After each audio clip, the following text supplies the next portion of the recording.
Assalamualaikum warahmatullahi wabarakatuh. Waalaikumsalam warahmatullahi wabarakatuh. Alhamdulillahilladzi hadana lihada wa ma kunna linahtadiya laula an hadanallah. Wassalatu wassalamu ala sayyidina wa maulana Muhammad ibn Abdullah wa ala alihi wa sahbihi wa mawalah. Asyhadu an la ilaha illallah wahdahu la syarikalah wa asyhadu anna sayyidana wa nabiyyana Muhammadan abduhu wa rasuluh. Ayyuhal hadirun, ittaqullaha haqqa tuqatih wa la tamutunna illa wa antum muslimun. A'udzu billahi minasyaitonir rajim. Yarfa'illahu alladhina amanu minkum walladhina utul ilma darajat. Kaum muslimin wal muslimat yang mulia, alhamdulillah wa syukru ala ni'amillah. Dina ieu kesempatan urang tiasa ngalajengkeun hanca dina raraga takorup Allah Rabbul Alamin ngelangkungan jalan ta'lim. Puji syukur urang aturkeun ka Allah Rabbus Syakur, Allah anu parantos maparin nikmat ka urang sadayana di wiwit nikmat lahir tug dugikeun ka nikmat batin, di wiwit nikmat dunia tug dugikeun ka nikmat agama, utamina nikmat nu kalintang ageungna buktosna daya kajaba iwati nikmat iman nikmat Islam. Salawat rawuh salamna pamudah-mudahan dicurah limpahkeun ka paduka alam Nabi tertinggi, Rasul terunggul revolusi dunia Islam, Habibana wa Nabiyana Muhammad sallallahu alaihi wasallam, begantun ke para sahabat-sahabatna nu percis bentang dina padanya nanana, tabi'in tabi'ina tugakhirna dugikeun ka urang sadayana, sepuh anom isi pamegat santriyin santriyah sadayana. Amin ya Allah ya rabbal alamin. Kaum muslimin wal muslimat dan mulia, insyaallah dina ieu kesempatan urang ngalajengkeun hanca dina raraga takurub ka Allah Rabbul Alamin ngalangkungan jalan ta'lim. Insyaallah nu dibahasna kitab Alfiyah. Sadacan urang ngalajengkeun hanca, urang ngadoakeun nu Maha Suci, pamudah-mudahan wabil khusus pengarangna ieu kitab Imam Ibnu Malik, umumna wargi urang sadayana, sepuh urang sadayana, guru-guru urang sadayana nu parantos salik di alam barzah, pamudah-mudahan sadayana kenging pangampura rahmat oge ridona Allah subhanahu wa ta'ala. Amin ya Allah ya rabbal alamin. Ila hadratin Nabi Mustafa Muhammadur Rasulullah sallallahu alaihi wasallam wa ala alihi wa sahbihi wa azwajihi wa dzurriyyatihi wa ahli baitihi wa liman dakhala fi baitihi ajma'in. Shaulillahi lahumul Fatihah.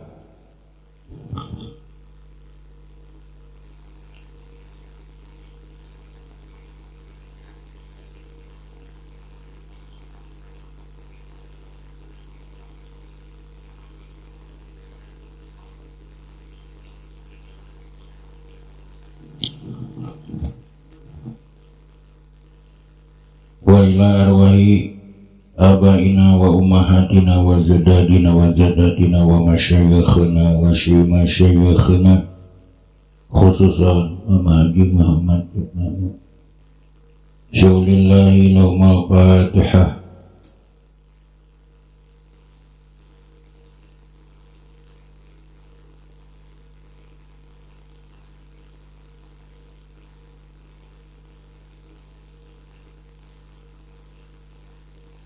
Wa ila mu'allifi hadal kitab ila hadrati Syekh radhiyallahu anhu wa usulihi wa furu'ihi wa masyayikhihi wa ahli baitihi syaulillahi lahumul Fatihah.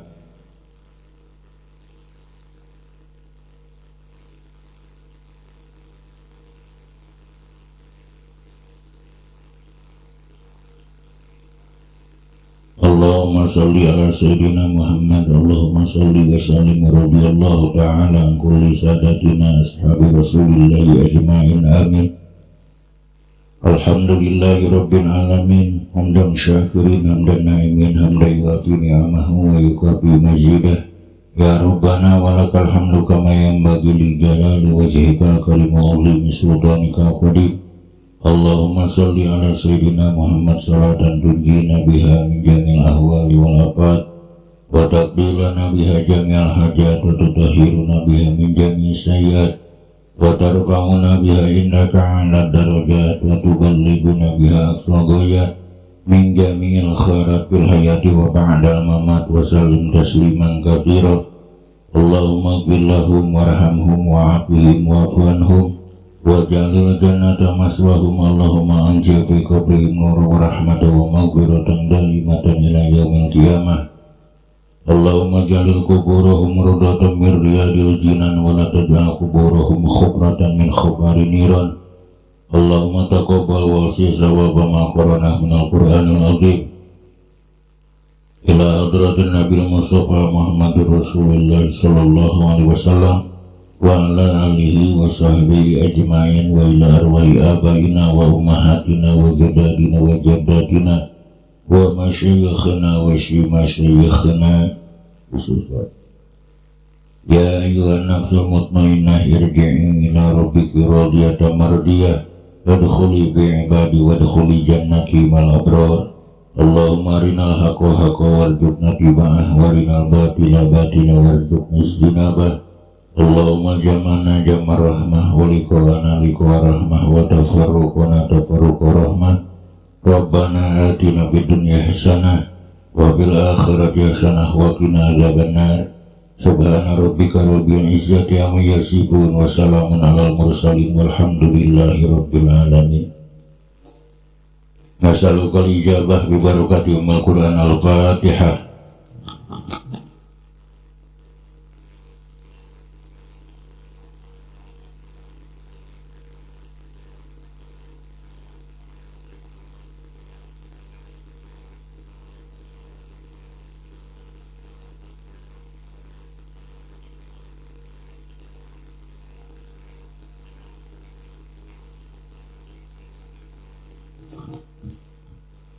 Maka tinggalan sana keraskan ayeuna be 43.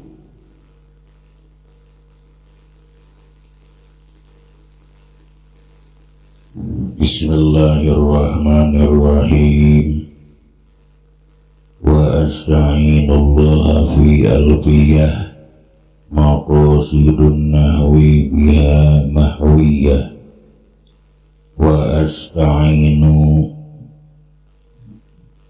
sareng nyuhunkeun kakawasaan kaula anu saperti nyuhunkeun pertulungan Allah ka Gusti Allah fi alfiyah dina nganadomkeun kitab alfiyah.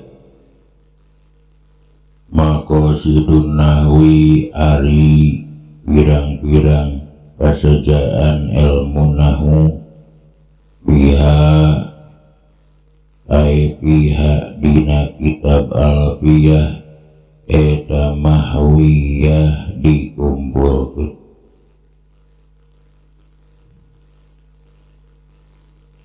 Alhamdulillah dina ieu kesempatan urang insyaallah ngabahas bait anu katilu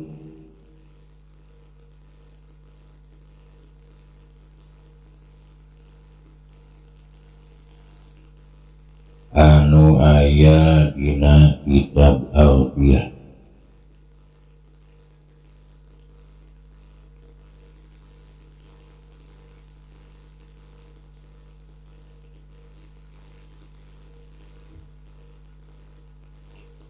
Sadeasan urang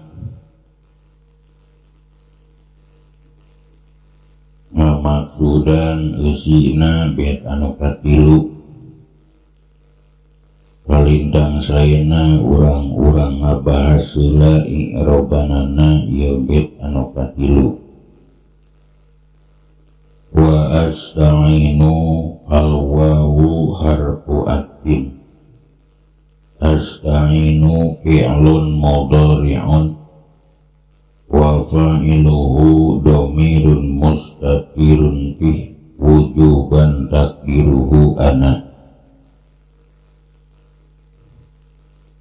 Allaha mansubun ala ta'lim wa jumlatul fi'li wa fa'ilihi wa ma ta'allaqu bihi minal ma'mulati fi mahali nasbin ma'tufatan alal jumlati sabiqah al-waqi'ati ma'mulan bih liqola maf'ulan bih liqola fi alfiyah jarun wa majrurun muta'allaqun bi asta'inu. Maqasidu mubtada'un wa maqasidu mudhafun wa nahwu mudhafun ilaih biha jarun wa majrurun muta'allaqun bi mahwiyah. Mahwiyatun khobarul mubtada wa jumlatul mubtada wa khobarihi fi mahali jarrin na'tun awwalun li alfiyah. Wa asta'inu wauna wau harap atap maedahkeun kana mutlaqul jam'i. Asta'inu bentuk fi'il mudhari tina ista'ana yasta'inu. Asta'inu fi'il mudhari kertingkah mutakallim wahdah. Fa'ilna lapad asta'inu gongan asta'inu fi'il kas dibutuh kana fa'il. Fa'ilna domir mustatir mustatirna mustatir wujud takdirna lapad ana.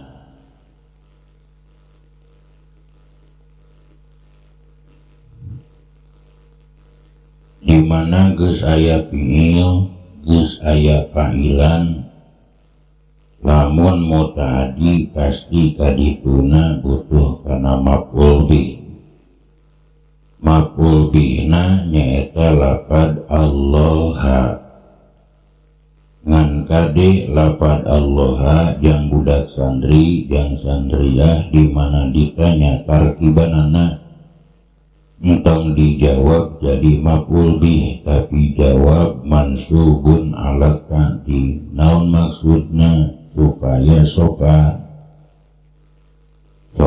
ke Allah Rabbul Alamin, sopan lahir, sopan batin, sopan bidayah, mudah-mudahan kadituna sopan nihayah.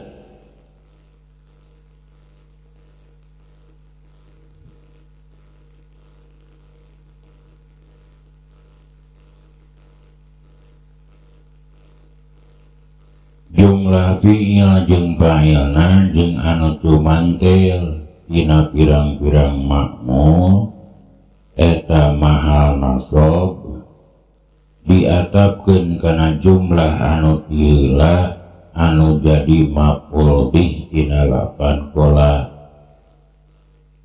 Lapad fi alfiyah fi na harap jar alfiyahna majrur. Di mana harap jarna asliyah di samping ngajerkeun maka butuh kana muta'alaq. Mana muta'alaqna nyaeta lapad mahwiyah akhir bait. Matak muta'alaq teh bisa diheulakeun, bisa dipanderikeun, bisa khusus, bisa umum, bisa ku isim, bisa ku fi'il. Bimahwiyah wa mahwiyah jadi khobar mubtada. Mubtadana nyaeta lapad maqasid. jumlah mubtada jeung khobar eta mahal JR sabab jadi naat anu kahiji dina lafaz alfiyah eta ringkesan i'roban bet anu katilu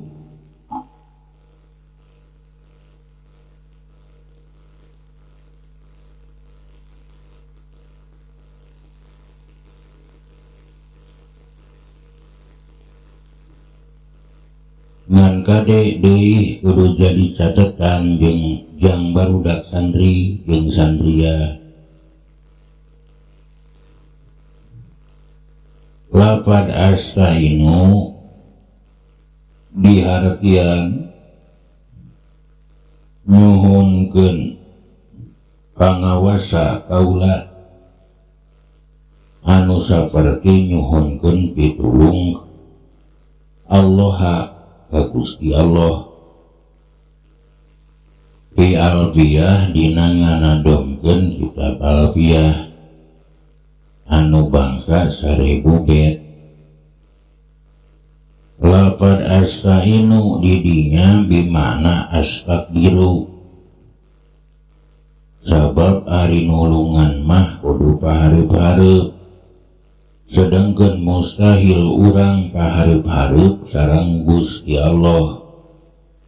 Atau kusabab sakitu astainu didinya bimakna astaqdiru nyuhunkeun kakawasaan kaula anu saperti nyuhunkeun pitulung kaula.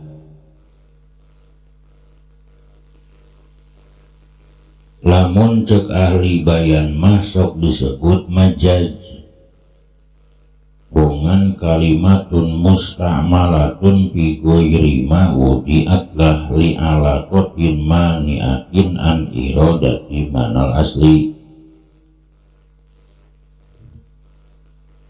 Majazna sok disebut majaz isti'arah tabaiyah fil fi'li kapriranana kurang leuwih subihal istiqdaru bil isti'anati ay tolabul qudrati bi tolabil i'anati bijami'i mutlaqit tolabi fi kullin dukiral musabbah bih wa huwal isti'anatu wa hudifal musabbah wa huwal istiqdaru tumastuko minal isti'anati bimaknal istiqdari asta'inu bimakna astaqdiru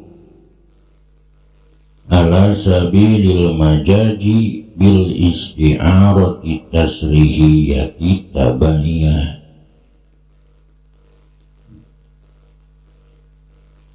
Jumlah lafaz astainu eta diatapkeun kana jumlah ahmadu. Jadi jumlah lafaz astainullah fi alfiyah eta diatapkeun kana jumlah ahmadur rabbillah khairu maliki.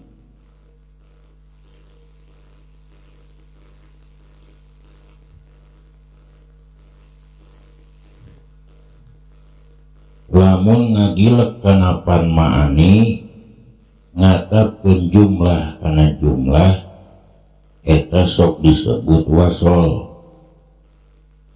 Pangna diwasolkeun sabab antara lafaz ahmadu jeung lafaz astainu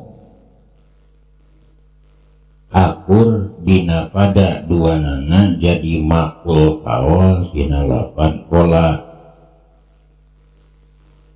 Oge akur duanana disebut khobariyatun labdon insaiyatun makna.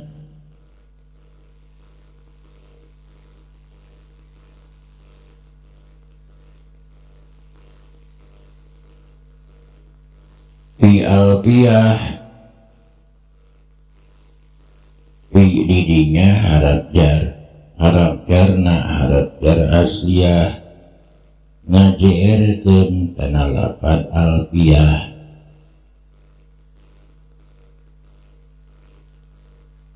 Fi didinya bimakna ala,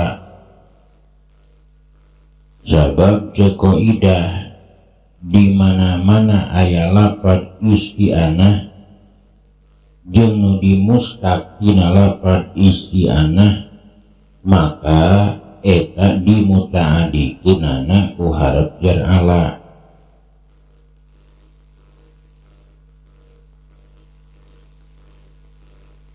Seperti dawuhan Allah Rabbul Alamin, wallahul musta'anu ala ma tasifun.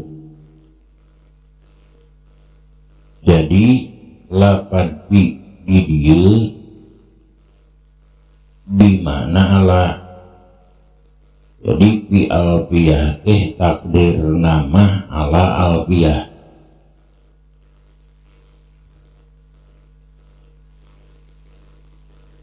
Tuluy lafaz maqasidun nahwi ari lafaz maqasid eta jadi mubtada terbentuk dina jama'. Ari maqasidna ilmu nahwu tegesna pokok masalahna ilmu nahwu eta mahwiyah dikumpulkeun biha ai biha dina kitab alfiyah. Jadi kesimpulanana makna ieu bait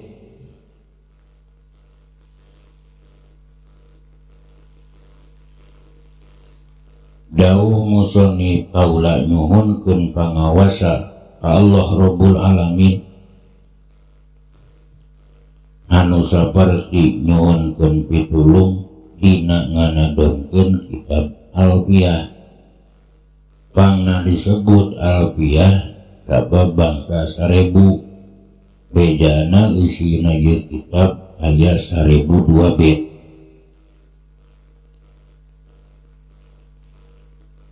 Ari pokok ari gegede na maksud ilmu nahwu dina kitab alfiyah eta mahwiyah dikumpulkeun. Oge kudu jadi catatan kanggo sadayana pangna ajengan musannif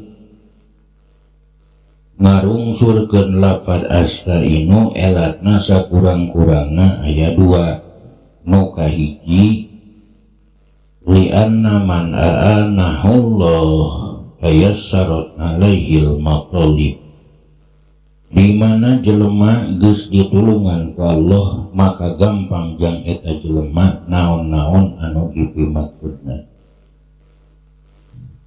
Di ajengan musannif nyuhunkeun, jadi ajengan musannif pangna ngaluarkeun bahasa astainu hayang ditulungan ku Allah. Sabab di mana geus ditulungan ku Allah tong boro-boro boga maksud nu leutik nu gede ge muarek dikorekkeun ku Allah. Elat nu kadua pangna musannif ngalungsurkeun lafaz astainu sabab tugasna musannif, di mana jalma rek ngarang rek ngangit hiji kitab tugas musannif di antarana minta pitulung ka Allah Rabbul Alamin. Jadi kesimpulanana maksud ieu bait ajengan musannif nyuhunkeun pitulung ka Allah Rabbul Alamin dina raraga ngarang dina daraga nganadongkeun hiji kitab anu sok disebut alfiyah. Pangna disebut alfiyah sabab usina ieu kitab bangsa 1000 bejana usina ieu kitab aya 1002 bait. Maqasidun nahwi biha mahwiyah ari gegede na anu dimaksud ku ilmu nahwu anu aya dina kitab alfiyah biha didinya aya biha mahwiyah insyaallah dikumpulkeun kaum muslimin wal muslimat dan mulia kangosan urang dina ieu waktu tetep sakitu Mudah-mudahan aya manfaatna khususna kanggo pribados umumna kanggo wargi-wargi sadayana anu reresna ti Allah ti Rasulna anu reresna ti guru ti kiai ti ajengan anu lepatna tina kakariruan pribados we mugi-mugi pingin pangampura Allah Rabbul Alamin. Rabbana atina fid dunya hasanah wa fil akhirati hasanah wa qina adzabannar. Wassalamualaikum warahmatullahi wabarakatuh. Waalaikumsalam warahmatullahi wabarakatuh.